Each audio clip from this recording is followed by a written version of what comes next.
So this is my November Madness D-Tube Snap.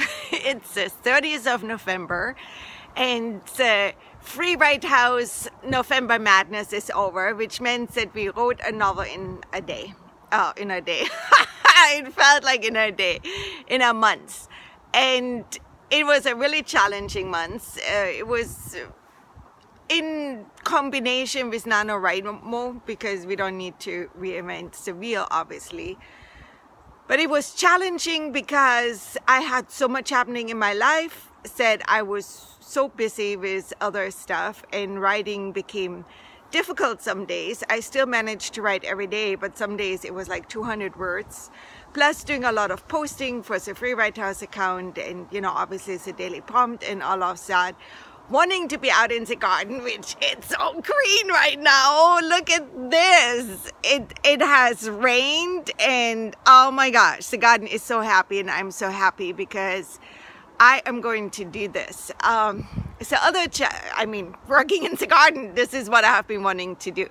I still need to do a bunch of other organizing and stuff, and I do want to continue writing every day because that felt good, even so I did some blog posts in the last couple of days, but I didn't write anything else about my project I did for NaNoWriMo.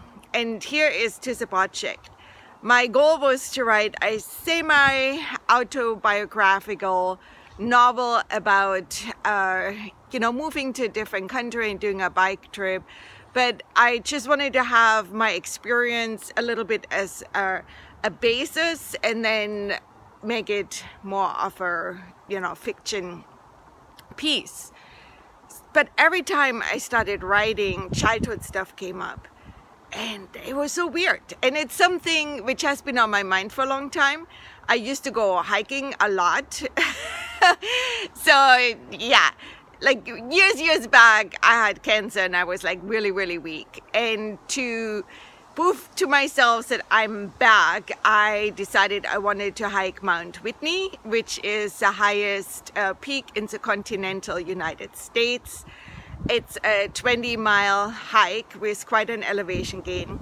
And to do that, you have to train. So I was hiking almost every day, and with a group on weekends especially.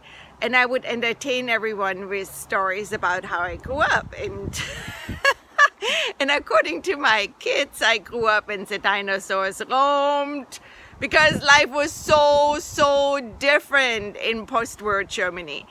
I was way post-war, but still my life was so much affected by the attitude of reuse, of not waste, of being very conscious about community, about environment, about being political aware that your state can do wrong, about being responsible for the society as a whole.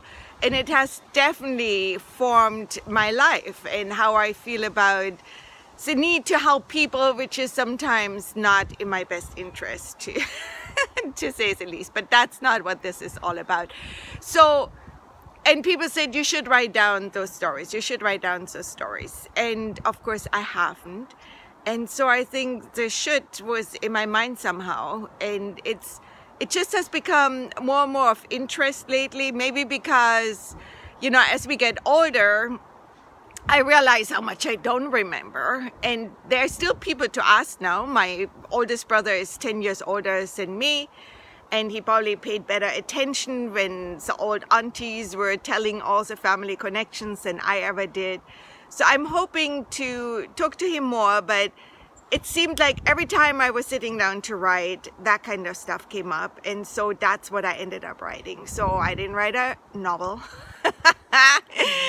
And I feel a little bit bad about it, that it wasn't a full fiction piece, but more of a memoir.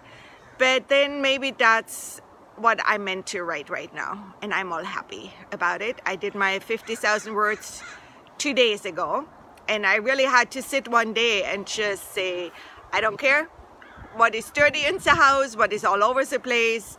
I mean, there are tons of things all over the place because I have another household moved in, and just a lot of stuff, which is too long for this video. So anyways, I finished NaNoWriMo, and I'm actually looking forward to next year to do it again. And I'm hoping to really build the free write community during said years, that we are strong. And I mean, it was fun. And thank you for all of you who were NaNoWriMo fans, November Mad fans, and for all of you writers who came along on this crazy journey. And that's like way long now. Bye.